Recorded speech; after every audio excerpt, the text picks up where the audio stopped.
आहेत तसे आहेत. म्हणजे मागे आपले कोण ते दानवे नाही कोण ते बावनकुळे, बावनकुळेंनी काय सांगितलं, हे या पत्रकारांना ढाब्यावर घेऊन जा. एस एम देशमुख काय म्हणतात, आपण एकत्र होऊ, आपण लोकशाहीचा विचार करू, आपण संविधानाचा. तुम्ही तरी एवढे जण आले. आता त्यांना असा विश्वास का वाटतो की ढाब्यावर आपण यांना घेऊन जाऊ शकतो? त्यांना असं का वाटते की या लहान लहान पत्रकारांना सुद्धा ढाब्यावर घेऊन जायचं आहे?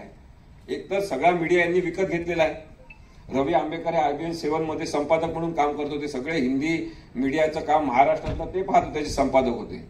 मोठं पद होतं खूप, पण त्यांना सोडावं लागलं. कारण की जे दबाव आले ते त्यांना मान्य नाही, ते लोकशाही प्रधान असल्यामुळे.